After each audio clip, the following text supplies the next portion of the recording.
It's October 28, 1943. The USS Eldridge sits motionless at the Philadelphia Naval Shipyard, Pennsylvania. Suddenly, the ship is engulfed in a greenish-blue haze. Then, just as suddenly, it vanishes, leaving behind nothing but empty water. When it materializes minutes later, the screams from within tell of horrors beyond human comprehension.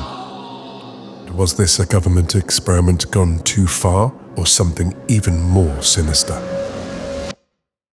The seeds of the Philadelphia experiment were sown years earlier, in the early days of World War II.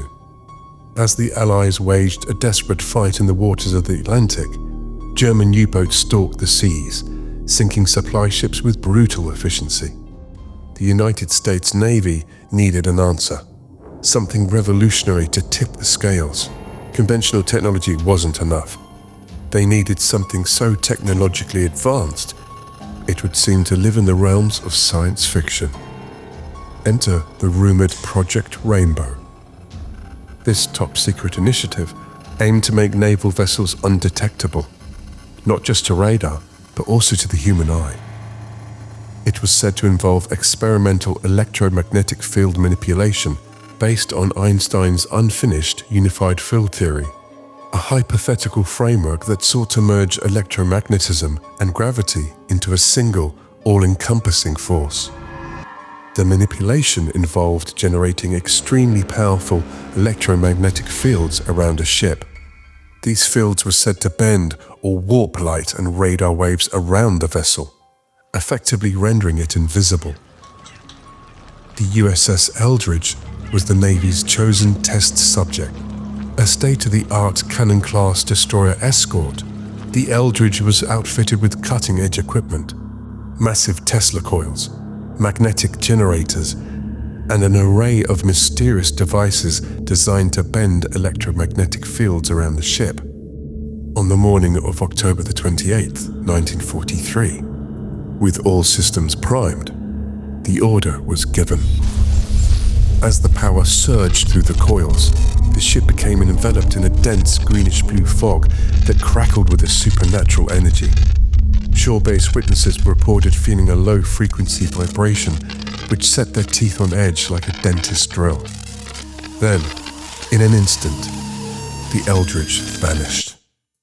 Accounts from this point become murky, but rumors suggest the ship was spotted hundreds of miles away in Norfolk, Virginia, materializing for a few minutes before vanishing again. Others suggest it remained in some kind of interdimensional limbo. When the Eldridge finally reappeared in Philadelphia, the sight was horrifying. Sailors were said to be writhing in pain, their skin blistered and raw as if from intense radiation. Worse still, several crew members were found fused to the bulkheads, their torsos and limbs partially merged with the ship's metal hull as though it had liquefied and re-solidified around them. Others were missing entirely, while some reappeared days later, dazed and with no memory of where they'd been. Rumors spoke of surviving sailors experiencing indescribable phenomena, disembodied voices, visions of alternative worlds, and a sensation of falling through endless darkness. It wasn't just a failed experiment. It was a doorway to something alien, places humanity was never meant to visit. The Navy swiftly moved to bury the incident, issuing denials and discrediting witnesses. Official records of the USS Eldridge's service history were sanitized, and Project Rainbow was quietly shelved. But stories of the experiment refused to die, thanks in large part to a man named Morris K. Jessup. Jessup, an astrophysicist and UFO enthusiast, first learned of the Philadelphia experiment in 1955, when he received a series of cryptic letters from a man calling himself Carlos Allende. In these letters, Allende claimed to have witnessed the experiment firsthand, offering chilling details about the event and its aftermath. Jessup became obsessed, collecting testimonies and piecing together what he could about the alleged project. Then, in 1959, Jessup was found dead in his car.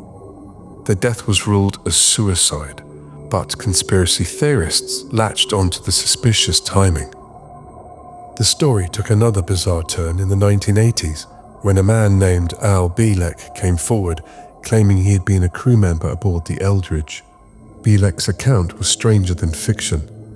He described being teleported through time and space, witnessing secret government experiments with mind control, and even traveling to the year 2137, where the Earth had undergone massive geographical changes due to pole shifts and cataclysmic events.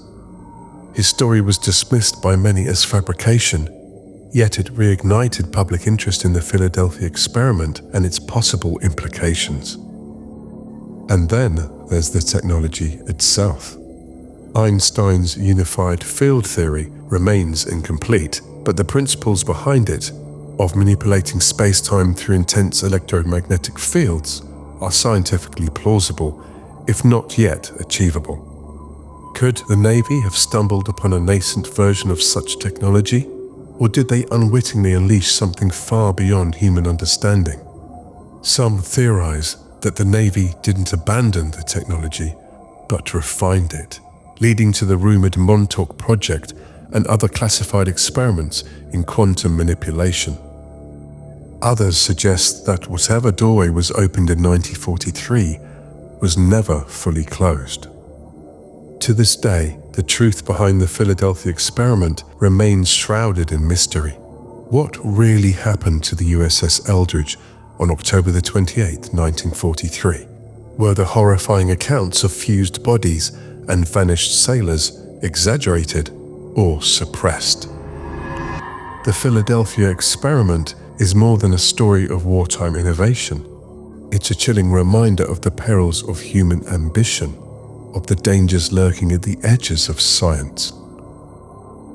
Perhaps the most haunting question of all is this: if the Navy uncovered a secret so profound that it couldn't be shared, what else might they be keeping from us?